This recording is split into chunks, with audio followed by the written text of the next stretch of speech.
Question number 9 में कहा गया if the third term and the ninth term of an AP are 4 and minus का 8। Third term तो AP का 4 है, नाइन्थ टर्म माइनस का 8 है। Which term of this AP is 0?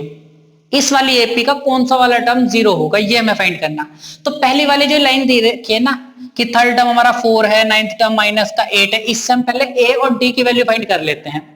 तो मैंने लिखा कि let A and D be the, कि इस वाली एपी का पहला टर्म तो ए है और डी जो कॉमन डिफरेंस है, ए and D be the first term and common difference,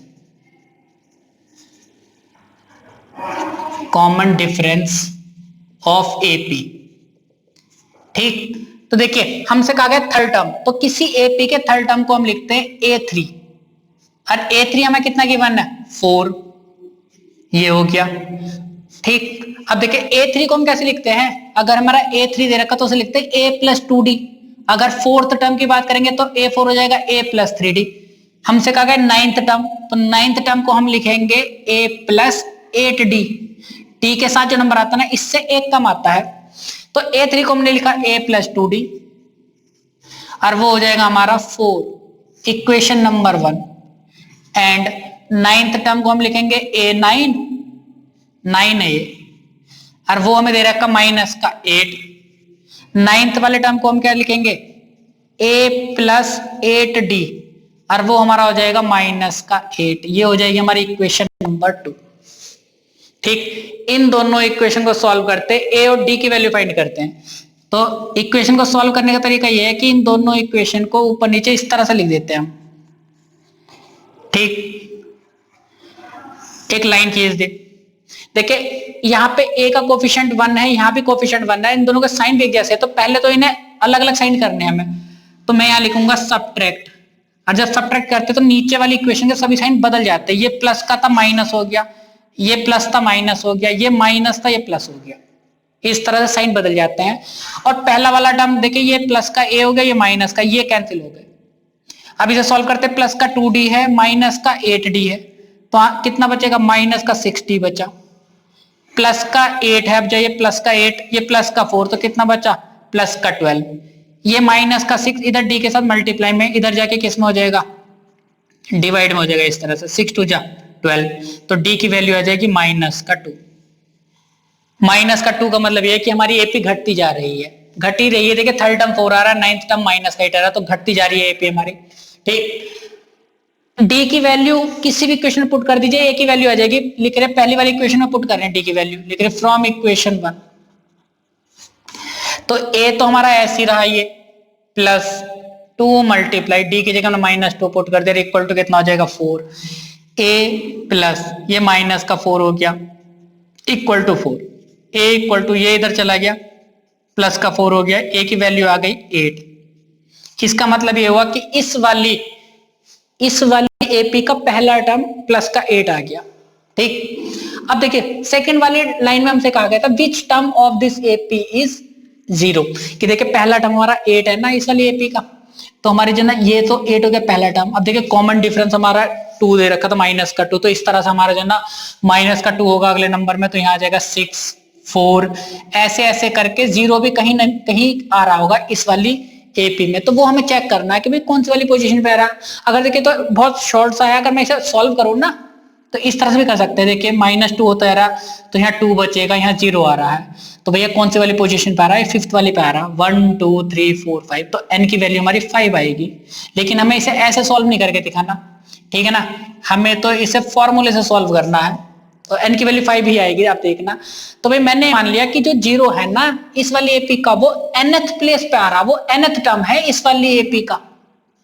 ठीक, विच टर्म, तो n हमें फाइंड करना है। मैंने माना let nth term be 0 of this AP. भाई इस एपी का ये जो 0 है ना वो nth प्लेस पे आ रहा है। nth प्लेस पे आने का मतलब ये हमारा an हो गया, तो वो हो गया 0। a हमारा पता ही है, ये हो गया 8। d हमने यहाँ फाइंड किया था माइनस का 2, तो an वाला फॉर्मूला यूज कर रहे हैं।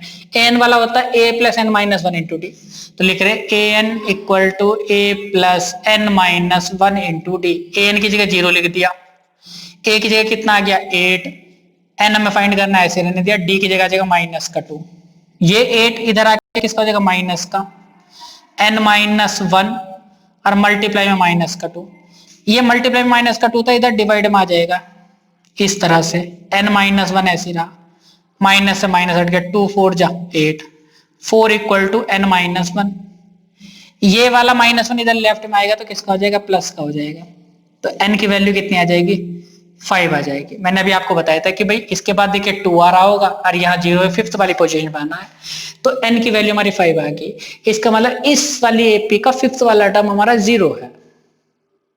क्वेश्चन नंबर 10 में कहा गया the 17th term of an AP exceed it's 10th term by 7, exceeds का मतलब होता है ज्यादा, ये वाला जो टर्म है ना हमारा 17th टर्म वो 10th वाले टर्म से 7 ज्यादा है, तो भाई किसी एपी के 17th टर्म को हम कैसे लिखते हैं A17 इस तरह से, ठीक है ना, 10th टर्म को हम कैसे लिखते हैं A10, ठीक। अब आप ये देखिए कि एक इक्वेशन बनाते हैं, 17th वाला जो टर्म है ना ये वाला वो इस 10th टर्म से 7 ज्यादा है, ये 7 ज्यादा है, ऐसा समझिए कि जैसे इधर 17 लिखा हुआ है, ये इधर ही देखते हैं, जैसे ये समझिए यहाँ पे ना हमारा 27 लिखा हुआ है सपोज कीजिए, है ना, और ये ना हमारा 20 लिखा हुआ है, तो देखिए ये 7 ज्यादा है नहीं है, इस वाले टर्म से 7 ज्यादा है ये, तो मैं 7 किधर ऐड करूंगा कि दोनों इक्वेशन बैलेंस हो जाए, मैं इधर 7 ऐड कर दूंगा, तो मैं इधर की तरफ लिख रहा हूँ 7,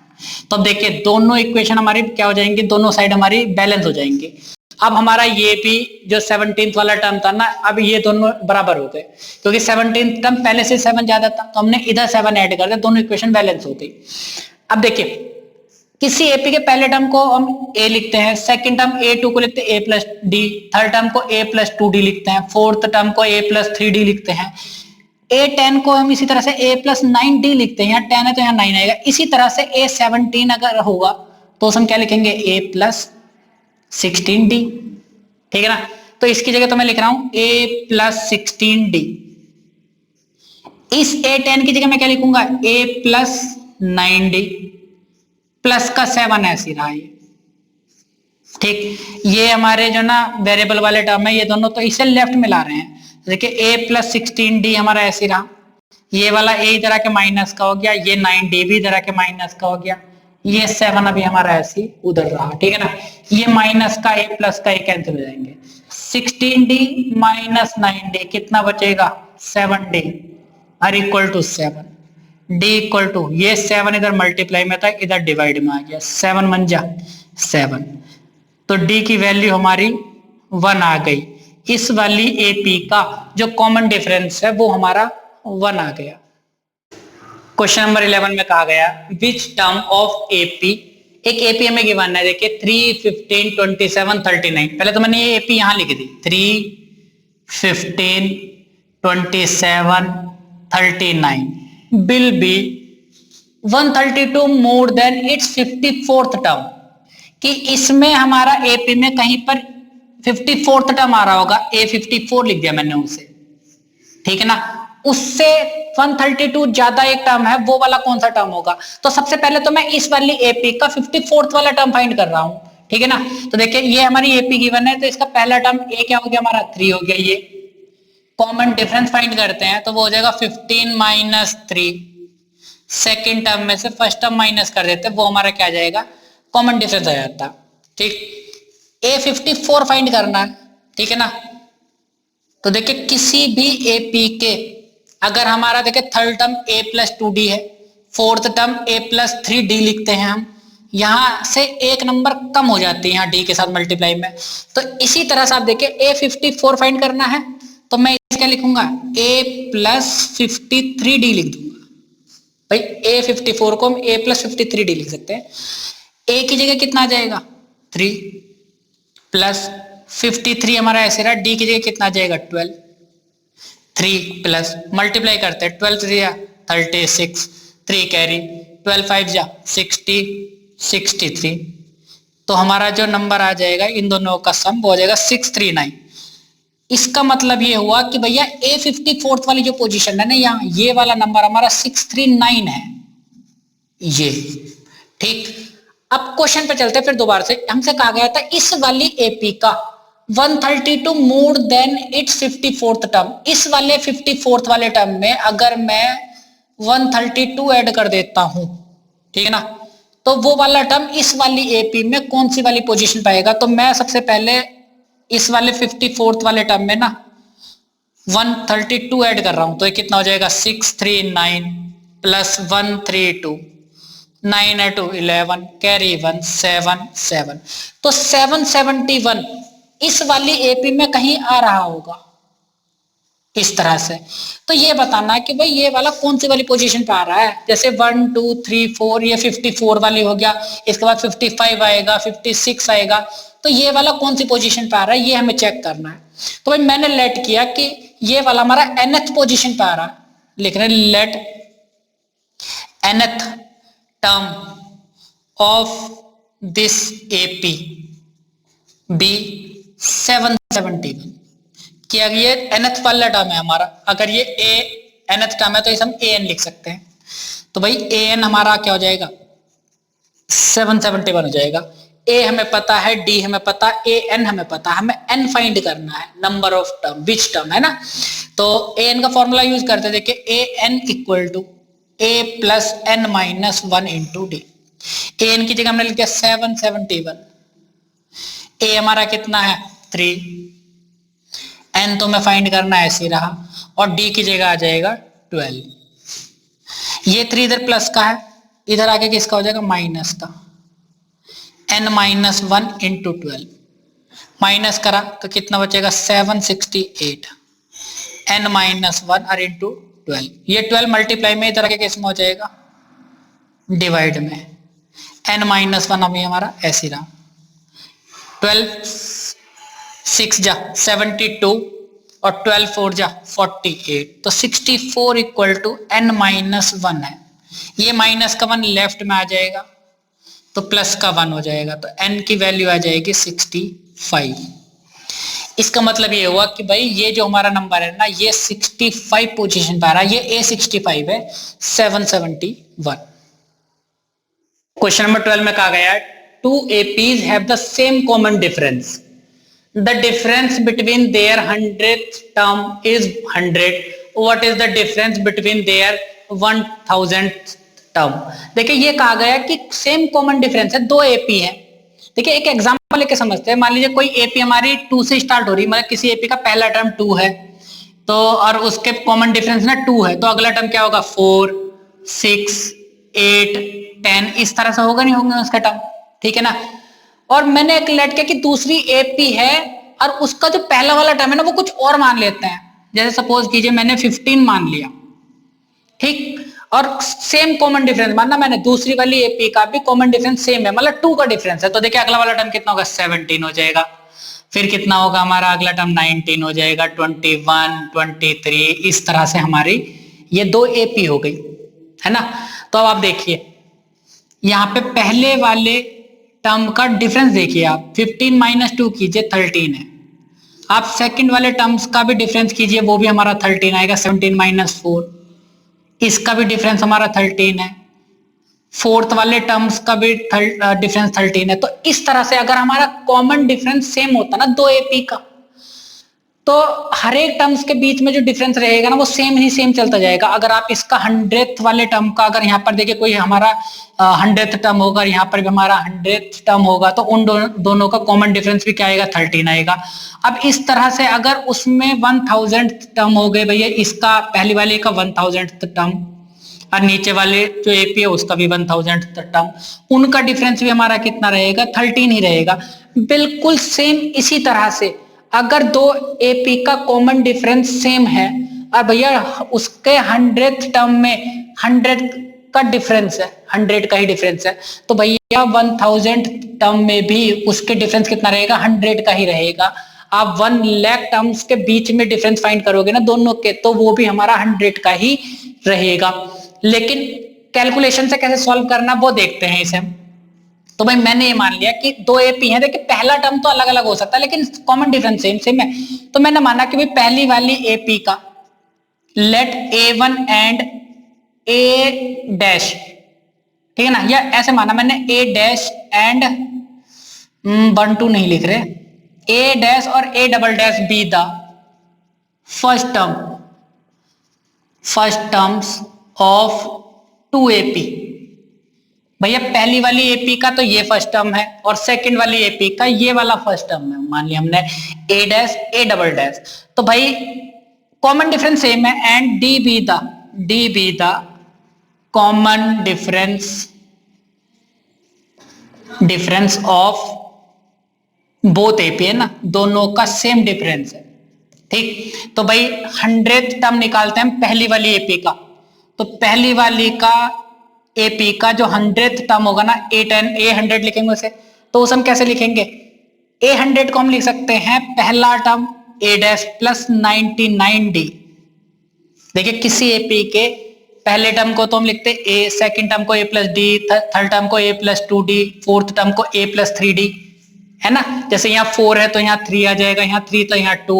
इसी तरह से 100 यहाँ लिखा हुआ तो 100 से एक कम कर दीजिए, वो कॉमन डिफरेंस मल्टीप्लाई, तो A डैश पहला वाला टर्म था, 99D ये हो गया।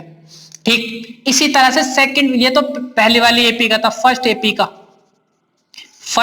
का 100 वाला टर्म था। अब सेकंड एपी का 100 वाला टर्म फाइंड कर रहे हैं, तो वो हो जाएगा हमारा A, उसे भी मैंने लिख दिया A100, तो वो हो जाएगा भैया पहला टर्म A डबल डैश था प्लस 99D, क्योंकि कॉमन डिफरेंस तो भैया सेम है। ठीक, और इन दोनों का डिफरेंस कितना दे रखा था, 100 दे रखा था, तो हम लिख रहे हैं अकॉर्डिंग टू क्वेश्चन भैया this minus this, A dash plus 99D minus A double dash plus 99D equal to हमें जो दे रखा वो दे रखा 100। अब देखिए A डैश प्लस 99D ये रहा, माइनस अंदर भेजा तो A डबल डैश माइनस का 99D इक्वल टू 100, इससे हमारा कट जाएगा, तो A dash minus A double dash बचा, वो हमारा 100 आ गया, इक्वेशन नंबर 1। ठीक, अब इसी तरह से मुझे ना इन दोनों के 1000 टर्म का डिफरेंस फाइंड करना है। ठीक, तो लिखेंगे पहली वाली एपी का, अच्छा पहली वाली एपी का 1000 टर्म क्या हो जाएगा हमारा, A 1000 फाइंड कर रहे हैं, तो उसे हम लिखेंगे A डैश प्लस 999D पहला वाला टर्म, ठीक है ना, और यहाँ 1000 है तो कितना आ जाएगा 999D आ जाएगा। ठीक, सेकंड वाली एपी का 1000 टर्म फाइंड कर रहे हैं, तो वो कितना हो जाएगा A डबल डैश पहला वाला टर्म, ठीक है ना, ये रहा, और भैया कॉमन डिफरेंस की जो मल्टीप्लाई होगी ना वो होगी 99D से। अब इन दोनों का डिफरेंस फाइंड करना है, तो लिखेंगे नाउ ये वाला टर्म प्लस 999D और इसका माइनस इससे डिफरेंस फाइंड करना ना हमें, तो हमने लिख दिया 999D। देखिए माइनस अंदर गया तो कितना हो जाएगा A dash plus 999D minus का A डबल डैश माइनस का 999D, ये हट जाएगा। फिर दोबारा से क्या आ जाएगा A dash minus A double dash, और वो हमारा कितना है, पहली वाली इक्वेशन से देखते हैं 100 है फ्रॉम इक्वेशन 1, ठीक है ना, ये हमारा आंसर आ जाएगा कि भाई उसके 1000 टर्म जो होंगे ना उनका डिफरेंस भी हमारा 100 ही आएगा। ठीक है ना, मैंने आपको एग्जांपल से आपको समझा दिया था कि अगर हमारे कॉमन डिफरेंस सेम होते हैं तो पहले वाले टर्म के बीच में जो डिफरेंस रहता है, सेकंड टर्म के जो सेकंड टर्म्स होंगे दोनों के, उन दोनों के बीच का भी कॉमन डिफरेंस सेम ही रहेगा।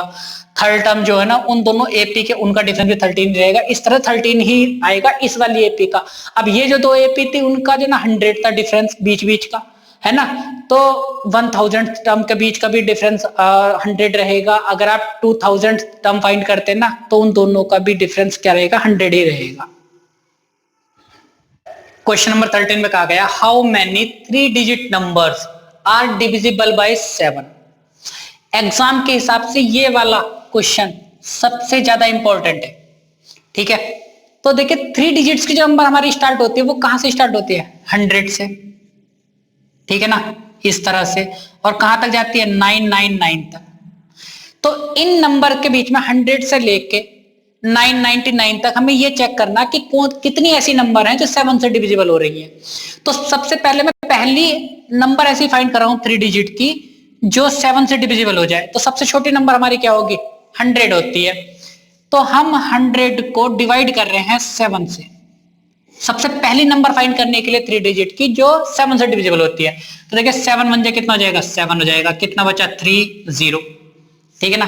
अब देखिए मैं 7 का टेबल पढ़ूंगा कि इस 30 से ज्यादा पढ़ूंगा, तो 7 5 जा 35, 7 4 जा क्या होता 28 हो जाता, लेकिन मुझे पहले वाला नंबर फाइंड करना तो मुझे ज्यादा तक टेबल पढ़नी पड़ेगी, तो यहां मैं 35 करूंगा, 7 5 या 35। अब आप खुद देखिए अगर यहां 5 रहा होता ना तब हमारा रिमाइंडर क्या बच जाता, 0 बच जाता, और यहां 5 रहने का मतलब यहां क्या होता हमारा 5 होता है ना। तो पहला ऐसा नंबर 3 डिजिट का 105 है जो 7 से डिविजिबल हो रहा होगा, तभी तुम्हारा रिमाइंडर 0 बचा। तो भैया हम यहां लिख रहे हैं 3 digit number, 3 digit number divisible by 7। देखिए पहला तो हो गया हमारा 105, 105 से पहले जो 104 आ रहा वो 4 7 से डिविजिबल नहीं है, 103 डिविजिबल नहीं है, 102 नहीं है, 101 नहीं है, 100 भी डिविजिबल नहीं है 7 से, ठीक है ना। 105 पहला ऐसा नंबर है 3 डिजिट का जो 7 से डिविजिबल है। इसके बाद जो अगला नंबर डिविजिबल होगा ना 7 से, तो इसमें 7 ऐड कर दीजिए 112 हो जाएगा। इसमें हमने 7 ऐड करा 112 में, तो वो हो जाएगा 119 डैश डैश डैश डैश। अब देखिए लास्ट वाला नंबर कौन सा होगा 3 डिजिट का जो 7 से डिविजिबल हो जाएगा, तो यहाँ 999 लिखा हुआ है हमारा। अब चेक करते हैं तो देखिए 999 को भी ना हम 7 से डिवाइड करते हैं, डिवाइड करके देख लेते हैं, इससे पता चल जाता है कि भाई हमारा कौन सा वाला नंबर 7 से डिविजिबल हो रहा है। तो 7 को जब डिवाइड करेंगे ना तो 7 1 जा 7, कितना बचा 2 और 9, 7 4 जा 28, 1 बचा, यहाँ 9 यहाँ उतर गया। देखिए पहले वाले केस में तो हमने ज्यादा नंबर तक लेकर आए थे, 7 5 जा 35 करा था, यहां ज्यादा नंबर लेकर आए थे, लेकिन अब हमें कम नंबर देखना 999 से, तो हम 7 का टेबल ऐसा पढ़ेंगे कि इस 19 से ज्यादा ना हो जाए, तो 7 2 जा 14, ठीक है ना। अब आप देखिए यहाँ रिमाइंडर हमारा 5 बच रहा है, लेकिन मुझे रिमाइंडर 0 बचाना, तो इसका मतलब क्या होगा यहाँ 4 रहा होगा तभी तो रिमाइंडर 0 बचेगा, और यहाँ 4 रहने का मतलब यहां से मैंने ये उतारा था, तो ये 4 होना चाहिए था, है ना। ये अगर 4 होगा ना तो हमारा रिमाइंडर 0 बच जाएगा। इसका मतलब ये कि 994 एक ऐसी नंबर है 3 डिजिट की लास्ट की जो 7 से पूरी पूरी डिविजिबल है। तो अब हमें एक एपी मिल गई, ठीक है ना। ये first term, second term, fourth term, और इस तरह से ये हमारा लास्ट वाला टर्म है। तो हमें चेक करने की ये नंबर कितने हैं टोटल, 1 2 3 4 5, इस तरह से बीच में नंबर ये जो गायब हो रहे हैं ये वाला कितने नंबर है, ऐसे ये हमें फाइंड करना है। तो मैंने ये मान लिया कि भैया ये n नंबर है, ये हमारा nth पोजीशन पर है लास्ट वाला टर्म, लास्ट वाले टर्म को हम क्या लिखते हैं an, तो ये तो हो गया 994।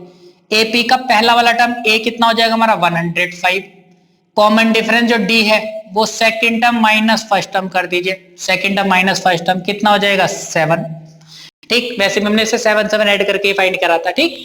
अब an का फॉर्मूला होता हमारा an equal to a plus n minus 1 into D, तो हम लिखेंगे an equal to a plus n minus 1 into D. an पता है, a पता है, d पता है, n फाइंड हो जाएगा, तो an की जगह मैंने लिखा 994 इक्वल टू a की जगह आ जाएगा हमारा 105 प्लस n माइनस 1 और d की जगह आ जाएगा 7। ये 105 इधर प्लस का, इधर आगे किसका हो जाएगा माइनस का, यहां बचा हमारा n माइनस 1 इंटू 7, माइनस करते हैं, देखिए 14 में से 5 गए 9 8 और इधर बचा हमारा 8, n माइनस 1 इंटू 7, ये 7 इधर मल्टीप्लाई में है, इधर आगे किस में हो जाएगा डिवाइड में हो जाएगा, n माइनस 1 हमारा ऐसे रहा, 7 1 जा 7, 1 बचा, 7 2 जा 14, 7 7 जा 49, 127 इक्वल टू n माइनस 1, ये माइनस का 1 इधर आ गया लेफ्ट में तो प्लस हो जाएगा, तो n की वैल्यू आ गई 128। इसका मतलब ये हुआ कि ये वाला नंबर जो है ना 128 वाली पोजीशन पर आ रहा है, यहां से लेके यहां तक हमारे 128 ऐसे नंबर हैं जो 7 से डिविजिबल हो रहे हैं। क्वेश्चन ये जो है ना हमारा एग्जाम के हिसाब से सबसे ज्यादा इंपॉर्टेंट क्वेश्चन है, इसी तरह के क्वेश्चन एग्जाम में सबसे ज्यादा पूछे जाते हैं एपी से। क्वेश्चन नंबर 14 में कहा गया how many multiples of 4 lie between 10 and 250, 10 और 250 के बीच में कितने ऐसे नंबर हैं जो 4 से डिविजिबल हो रहे होंगे। तो देखिए 10 के बाद 11 ऐसा नंबर जो 4 से डिविजिबल हो रहा नहीं है, 12 नंबर क्या 4 से डिविजिबल है, हाँ है। तो सबसे पहले तो मैं लिख रहा हूं numbers between 10 and 250 divisible by 4। तो ऐसे नंबर जो 4 से डिविजिबल हो रहे हैं इन दोनों के बीच में वो हो जाएगा, सबसे पहला नंबर होगा 12, ठीक है ना, फिर आएगा 16, फिर आ जाएगा 20, 24, इस तरह से। देखिए 250 से पहले वाला नंबर देखना जो 4 से डिविजिबल हो जाएगा, तो मैं 250 को ना डिवाइड कर रहा हूं 4 से, ठीक, 4 का टेबल पढ़ेंगे 250 से ज्यादा ना जाए, तो 4 6 जा 24, कितना बचा 1, 0 उतार लिया। 4 का टेबल पढ़ेंगे कि भैया 10 से ज्यादा ना हो जाए, क्योंकि मुझे इससे बड़ी नंबर नहीं देखनी, इससे छोटी नंबर देखनी है, तो 4 2 जा 8, तो कितना बचा हमारा 2 बच गया, है ना। तो मुझे रिमाइंडर जो लाना वो 0 लाना है, ये 2 हटाना है, तो मैं इस 250 में से ना 2 माइनस कर दूंगा, जो रिमाइंडर था कितना बचा 248। तो 248 ऐसी नंबर है जो 4 से डिविजिबल हो रही होगी। आप डिवाइड भी करके देखिए, 4 6 जा 24 और 4 2 जा 8, तो 250 से पहले वाली नंबर 248 ऐसी होगी जो 4 से डिविजिबल हो रही होगी, ठीक है। अब हमें ये चेक करना है कि भाई ये नंबर हमारी कितनी है, यहां तक ये जैसे 1 2 3 4 इस तरह से ये कौन से वाले प्लेस पे आ रही है ये चेक करना है हमें। तो भाई ये हमारी एपी बन गई, एपी का ये वाला ये क्या हो जाएगा हमारा लास्ट वाला टर्म, उसे हम लिखते हैं एन, लास्ट वाले टर्म को हम एन से शो करते हैं। ये हमारा पहला टर्म है एपी का ए, तो ये हो जाएगा हमारा 12। कॉमन डिफरेंस डी फाइंड करते हैं, डी होता है second term minus first term, तो वो कितना हो जाएगा हमारा 4 हो जाएगा, ठीक। अब एन का फॉर्मूला हमारा होता है n equal to A plus n minus 1 into D, तो एन की जगह हम कितना लिख देंगे 248, ए हमारा कितना हो जाएगा 12 प्लस एन ऐसे रहा -1 और डी की जगह कितना आ जाएगा 4। पहले तो ये 12 हम लेफ्ट मिलाएंगे तो कितना हो जाएगा माइनस का हो जाएगा, n माइनस 1 इंटू 4 ऐसी रहा, ठीक, माइनस करते हैं तो ये हो जाएगा 236 n माइनस 1 इंटू 4 इधर मल्टीप्लाई में है इन वाले टर्म्स के साथ में, इधर आके किस में हो जाएगा डिवाइड में, n माइनस 1 हमारा ऐसी रहा, 4 से कट जाएगा 4 5 जा 20, 4 9 जा 36, तो 59 इक्वल टू n माइनस 1, ये माइनस का 1 इधर लेफ्ट में आ जाएगा तो किसका हो जाएगा प्लस का हो जाएगा, तो n की वैल्यू कितनी आ जाएगी 60 आ जाएगी। कि भाई यहां से लेके ना 1 2 3 4 करते करते ये 16 पोजीशन पाएगा, 60 नंबर ऐसे इन दोनों के बीच में जो 4 से डिविजिबल हो रहे हैं। क्वेश्चन नंबर 15 में कहा गया for what value of n are the nth term of 2 APs, 2 AP हमें गिवन है। देखिए पहली एपी है 63 65 67 इस तरह से हमारी एपी जा रही है, सेकंड एपी है 3 10 17 डैश डैश इस तरह से एक एपी है। तो इसका nth टर्म और इसका nth टर्म कौन सी ऐसी n वैल्यू होगी कि वो दोनों इक्वल रहे। तो पहले तो मैं इसका nth टर्म फाइंड कर रहा हूं और फिर इसका nth टर्म फाइंड कर रहा हूं, दोनों को इक्वल रख देंगे n की वैल्यू आ जाएगी, ठीक। तो भाई ये पहली वाली एपी के लिए हम nth टर्म फाइंड कर रहे हैं, पहले तो मैंने लिखा फर्स्ट एपी, तो ये हमारी है 63 65 67, तो यहां पे हमारा a क्या है, a होता है पहला टर्म, वो हो गया हमारा 63, कॉमन डिफरेंस d क्या हो जाएगा second term minus first term, तो वो कितना आ जाएगा 2 आ गया, ठीक है ना। अब इसका हम nth टर्म फाइंड कर रहे हैं, तो nth टर्म का फॉर्मूला होता है a plus n minus 1 into D, तो a plus n minus 1 into D हो जाएगा। तो a की जगह आ गया 63, n कहा गया तो n में ही रहेगा हमारा टर्म, तो d की जगह आ जाएगा 2, तो ये हो जाएगा 63, 2 की मल्टीप्लाई अंदर कर दीजिए 2n माइनस का 2, तो 63 माइनस 2 कितना हो जाएगा 61 प्लस 2n, तो ये हमारी पहली वाली एपी का nth टर्म हो गया, ठीक है ना। अब इसी तरह से सेकंड वाली एपी का nth टर्म फाइंड करते हैं, तो लिख रहे हैं सेकंड एपी, तो सेकंड वाली एपी का पहला टर्म 3 है 10 17 डैश डैश इस तरह से हमारी एपी जा रही है। तो पहला टर्म ए हमारा क्या हो गया 3, कॉमन डिफरेंस डी जो हो जाएगा ना यहाँ पे हो जाएगा second term minus first term, तो वो कितना हो जाएगा 7 हो जाएगा हमारा, ठीक। तो इसका nth टर्म फाइंड करते हैं, फॉर्मूला वही है a plus n minus 1 into D, तो देखिए an तो ऐसे रहा, a की जगह हमने लिखा 3 प्लस n माइनस 1 और d की जगह कितना आ जाएगा 7, 3 ऐसे रहा, 7 की मल्टीप्लाई 7n माइनस 7, 7n ऐसी रहा, ये माइनस का 7 है प्लस का 3, कितना बचा माइनस का 4। ठीक, तो ये सेकंड वाली एपी का nth वाला टर्म हो गया। अब हमसे कहा गया था कि for what value of n की nth टर्म जो ना दोनों एपी के इक्वल रहे, है ना। इसका मतलब ये है कि according to question this equal to this करना है, n की वैल्यू हमारी फाइंड हो जाएगी। तो लिख रहे हैं अकॉर्डिंग टू क्वेश्चन ये वाला nth टर्म इसका ये हो गया पहली वाली एपी का, और ये हो गया हमारा सेकंड वाली एपी का nth टर्म। तो ये था 7n माइनस का 4। nn वाले टर्म एक तरफ रख लेते हैं, ये 2n इधर प्लस का था, ये वाला माइनस का हो जाएगा 7n इधर आके, माइनस 4 ऐसे रहा, ये 61 इधर प्लस का था, उधर जाके किसका हो जाएगा माइनस का, ये कितना बचा माइनस का 5n, इन दोनों को ऐड कर देंगे माइनस का 65, माइनस से माइनस हट जाएगा, n की वैल्यू आ जाएगी 65, ये 5 इधर मल्टीप्लाई में था, इधर डिवाइड में चला गया 13, n की वैल्यू 13 आ जाएगी। कि भाई अगर मैं इस एपी का 13th टर्म फाइंड करता हूं ना, A13, ठीक है ना, और इस वाली एपी का 13th टर्म फाइंड करता हूं तो वो दोनों इक्वल आएंगे। क्वेश्चन नंबर 16 में कहा गया determine the AP whose third term is 16 and the seventh term exceeds the fifth term by 12। exceed का मतलब होता है ज्यादा, कि 7th जो टर्म है ना वो 5th वाले टर्म से 12 ज्यादा है। तो देखिए सबसे पहले तो मैं थर्ड टर्म दे रखा है उस वाली एपी का, तो यहां लिख रहे हैं देखिए थर्ड टर्म को किसी भी एपी के हम A3 से डिनोट करते हैं, है ना। पहले टर्म को A1, सेकंड टर्म को A2, थर्ड टर्म को A3, ठीक है ना। तो A3 हमारा जो गिवन है वो है 16। ठीक, अब देखिए ये थर्ड टर्म को भी हम कैसे लिखेंगे, पहले टर्म को A लिखते हैं, सेकंड वाले टर्म को A प्लस डी लिखते हैं, थर्ड टर्म को A प्लस 2D लिखते हैं, यहाँ 3 है तो यहाँ 2D है, यहाँ 4 है तो यहाँ 3D है, ठीक है ना, इस तरह से लिखा जाता। तो A3 को हम क्या लिखेंगे A प्लस 2D, उस AP का third term A plus 2D हो जाएगा, ये इक्वल टू 16 होगी, ये हमारी इक्वेशन नंबर 1 आ गई। ठीक, सेकंड इंफॉर्मेशन में ये गिवन है the 7th term exceeds the 5th term by 12, कि अगर मैं 7th टर्म में से 5th वाला टर्म माइनस कर दूंगा ना तो 12 बचेगा, क्योंकि ये 12 ज्यादा है इससे, ठीक है ना। ये लिख रहे हैं A7 माइनस A5 और इक्वल टू कितना हमारा 12 आ जाएगा, कि भाई 7th टर्म जो है ना वो 5th वाले टर्म से 12 ज्यादा हो गया। भाई 12 ज्यादा है तभी तो मैं 7th टर्म में से 5th टर्म माइनस करूंगा, 12 बचेगा। तो A7 को जैसे हमने A3 को A प्लस 2D लिखा था, इसी तरह से A7 को हम लिख सकते हैं A प्लस 6D, माइनस का साइन ये ऐसे आ गया। A5 को क्या लिखेंगे A प्लस 4D और इक्वल टू कितना आ जाएगा 12।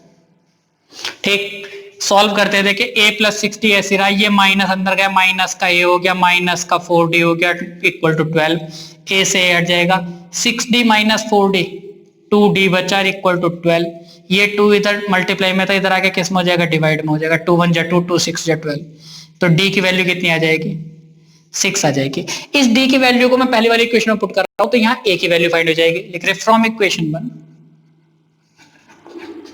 तो A ऐसी रहा, 2D था तो 2 मल्टीप्लाई 6 और इक्वल टू कितना आ जाएगा 16, तो 2 प्लस 12 इक्वल टू 16।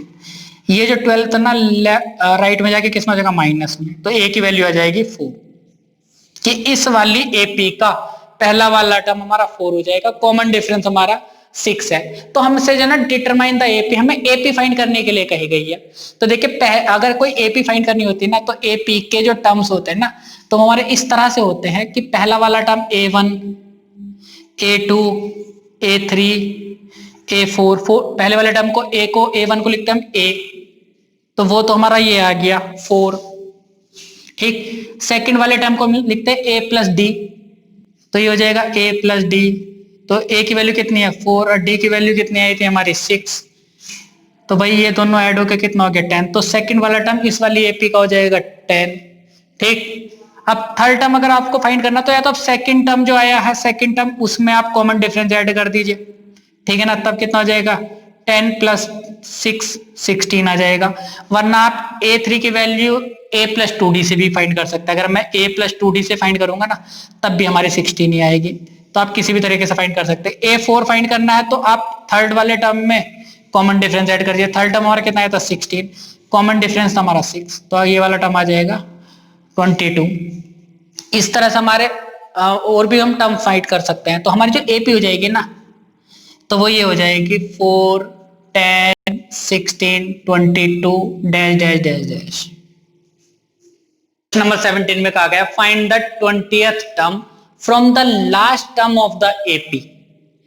एपी हमें गिवन है 3, 8, 13, इस तरह से लास्ट वाला जो टर्म है ना 253 है, और हमें जो 20th टर्म बताना वो शुरू से नहीं बताना, इस वाले टर्म से पहले वाला मतलब लास्ट वाले टर्म से 20th टर्म इधर की तरफ वाला बताना है। ठीक, तो जब भी हम ऐसे कह देते हैं ना कि लास्ट वाले टर्म से 20th टर्म पहले वाला बताइए या 50th टर्म बताइए पहले वाला, तो देखिए हमारी अगर कोई एपी इस तरह से होती है 2, 4, 6, 8, 10, ये हमारी एपी है।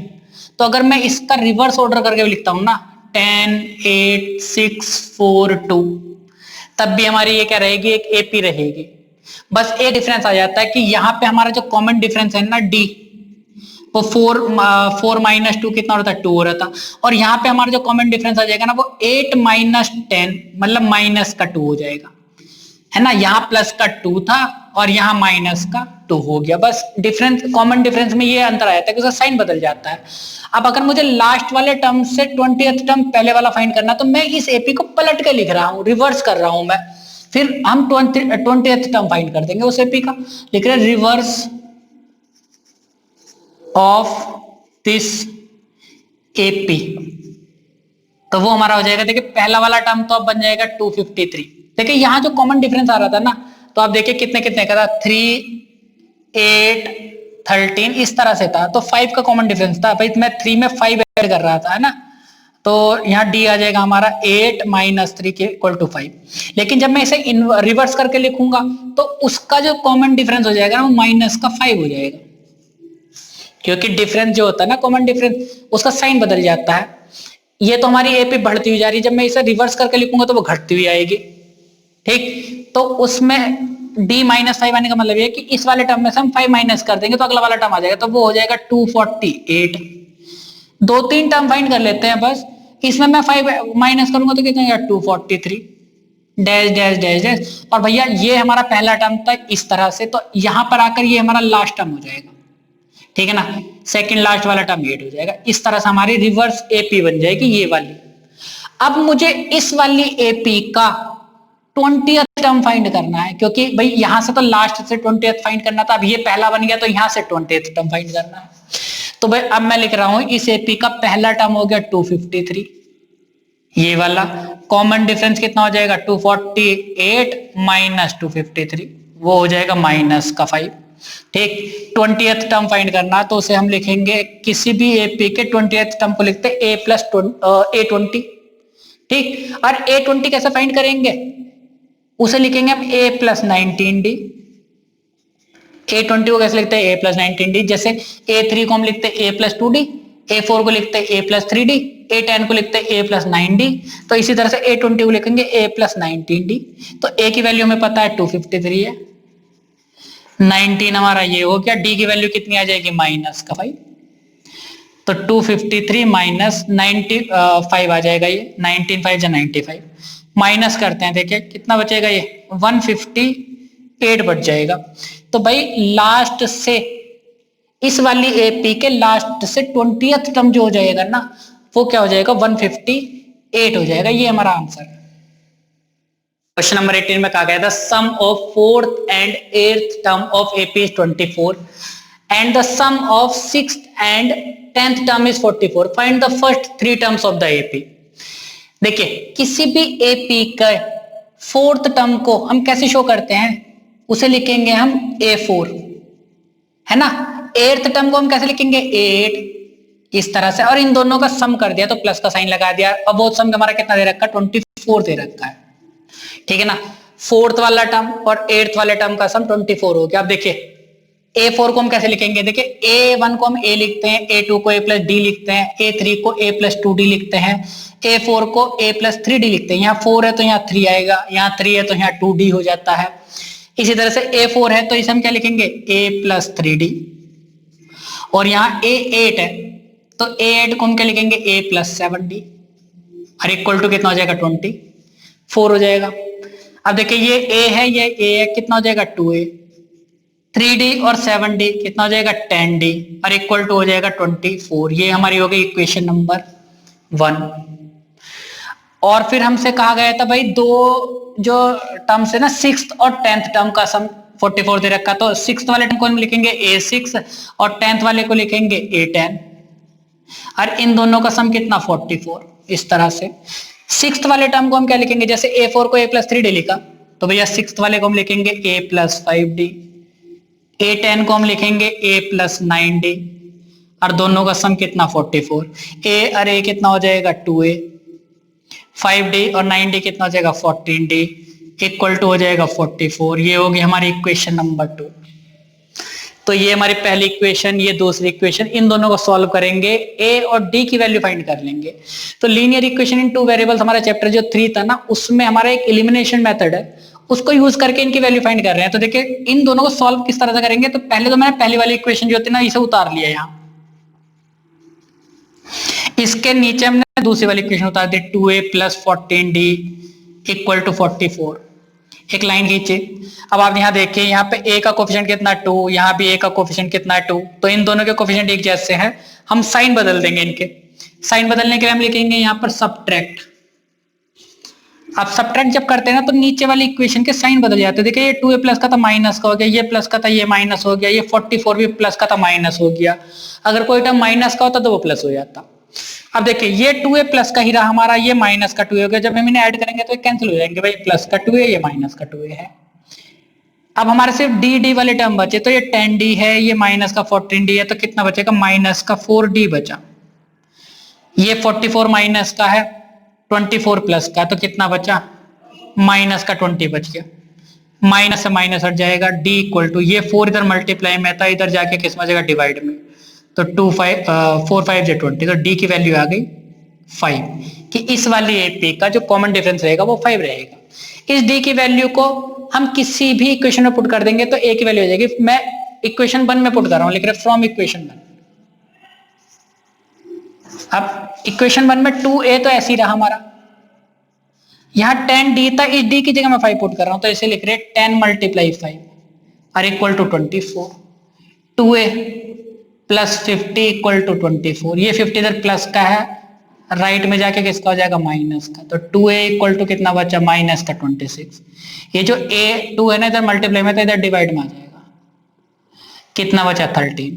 तो A की वैल्यू आ गई माइनस का 13। ठीक है। अब देखिए A की वैल्यू मुझे पता चल गई, D की वैल्यू पता चल गई। अब मुझे शुरू के 3 टर्म फाइंड करने AP के।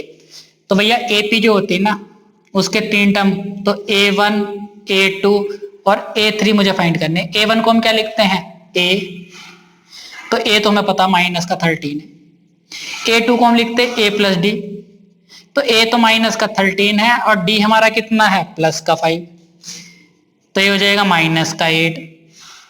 A3 को हम लिखते हैं A + 2D, तो A की जगह माइनस का 13 लिख दिया और 2D की जगह 2 × 5 कर दी, तो ये जगह माइनस का 13 + 10 माइनस का 3। तो शुरू के 3 टर्म हमारे इस AP के -13, -8 और -3 आ गए। क्वेश्चन नंबर 19 में कहा गया है Subba Rao started work in 1995 at an annual salary of ₹5,000 and received an increment of 200 each year. कि शुरू में जब वो 1995 में लगी थी ना, तो उसको 5,000 रुपीज सैलरी मिली थी और हर साल उसके 200 रुपीज इंक्रीज किए जाते, इंक्रीमेंट हो जाता। In which year did his income reach 7,000, कि उसकी कौन से ईयर में 7,000 सैलरी हो जाएगी, क्योंकि बढ़ती जा रही है ना सैलरी उसकी। तो देखिए सबसे पहला वाला जो टर्म है ना, पहले तो लिख रहे हैं AP, ये जो हमारी AP बनेगी ना, देखिए किस तरह से बनेगी कि पहला वाला टर्म तो हमारा आएगा 5,000, भाई अगले साल उसकी 200 रुपए इंक्रीज हुई होगी, तो कितनी होगी सैलरी 5,200। फिर तीसरे साल में कितनी रही होगी 5,400, क्योंकि हर साल ना 200 रुपए इंक्रीमेंट हो रहे। और लास्ट में हमें ये बताना है कि कौन से ईयर में जाके वो सैलरी 7,000 हो जाएगी। तो हमें बेसिकली n फाइंड करना है कि भैया ये कौन से वाले पोजीशन पे आ रहा है हमारा। ये जैसे A1 है, A2, A3, ये कौन सी वाली पोजीशन पे आ रहा, तो n फाइंड करना हमें। तो देखिए किसी AP का लास्ट वाला जो टर्म होता है उसे हम AN से शो करते हैं, तो ये AN हो जाएगा हमारा 7,000। ठीक, एपी का पहला वाला टर्म है हमारा 5000, कॉमन डिफरेंस डी हमारा कितना हो जाएगा 5200 में से 5000 माइनस कर देंगे तो कितना हो जाएगा 200, ठीक है ना। ए एन वाला फॉर्मूला लगाएंगे, a n equal to A plus n minus one into d, और एन फाइंड हो जाएगा हमारा। तो ए एन हमारा कितना है 7000, ए की जगह हमने लिख दिया 5000 प्लस एन माइनस वन और डी की जगह आ जाएगा 200। ये 5000 इधर आ गया, किसका हो जाएगा माइनस का हो जाएगा, एन माइनस वन इंटू 200 ऐसी रहा, कितना बचा ये 2000 equal to n minus one into 200। ये 200 इधर मल्टीप्लाई में था, इधर 2000 के साथ में किस में आ जाएगा डिवाइड में आ जाएगा, ये 2 0 कैंसिल हो जाएगी, इधर एन माइनस वन रहा, 2 10 जा 20, तो 10 equal to n minus one बचा। ये माइनस का वन है, लेफ्ट में आके किस में आ जाएगा प्लस में, तो भैया एन की वैल्यू आ गई 11। इसका मतलब ये है कि भैया 11th ईयर में जो ना 11th ईयर में उसकी जो सैलरी हो जाएगी ना वो 7000 रुपीज हो जाएगी। क्वेश्चन नंबर 20 में कहा गया Ramkali saved ₹5 in first week of a year, then increase her weekly saving by ₹1.75, ठीक है ना। पहले वीक में तो उसने भाई ₹5 सेव करे, ठीक है ना। उसके बाद जितने भी वीक आते गए ना सप्ताह, उसमें उसने जो सेविंग हुई वो 1.75 हुई। जैसे अगले वाले वीक में उसकी कितनी हो जाएगी 6.75 हो जाएगी। भाई पहले वीक में तो उसकी ₹5 सेविंग थी, उसमें उसने 1.75 रुपीज और घेर दिए, तो कितना हो जाएगी सेकंड मंथ में उसकी सेविंग इतनी हो जाएगी, थर्ड मंथ में कितनी हो जाएगी, इसमें भी हम जो ना 1.75 ऐड कर देंगे, है ना, इस तरह से। तो कितना जाएगा 058 इस तरह से आ जाएगी भाई, ये थर्ड वीक में उसकी सेविंग हो जाएगी। इस तरह से हमसे कहा गया if in the nth week her weekly saving becomes इतनी, कि भैया कोई nth टर्म इस तरह से आ रहा है nth वीक कि उसमें जो उसकी वीकली सेविंग हो जाएगी ना वो इतनी हो जाएगी। तो हमें n फाइंड करना कि n हमारा क्या है। जैसे ये 1 2 3 4 इस तरह से nth प्लेस पे ये आ रहा है, तो वो n क्या है, ठीक है। तो हमारी ये एपी बन गई है, ठीक।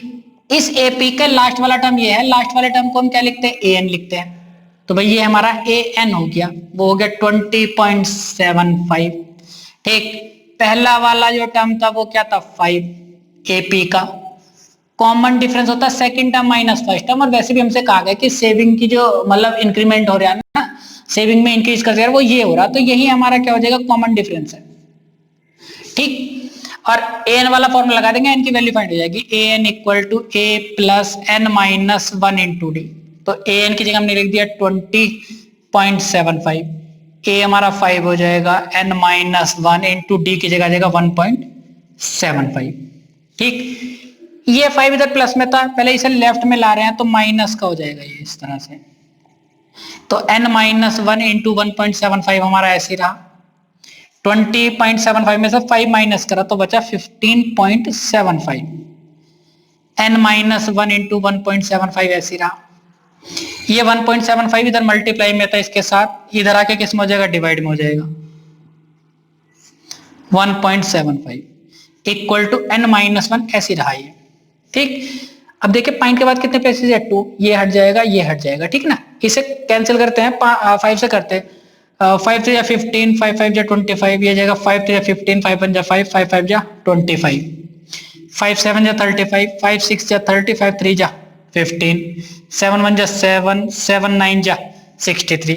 तो 9 equal to n minus one आ जाएगा। तो हमें तो n फाइंड करना है, ये माइनस का वन जो होता है ना वो लेफ्ट में आ जाएगा, और लेफ्ट में आके किसका हो गया प्लस का। तो n की वैल्यू हमारी कितनी आ जाएगी 10 आ गई, कि इसका मतलब ये हो कि 10th वीक में जाके ना उसकी जो वीकली सेविंग है वो ₹20.75 हो जाएगी।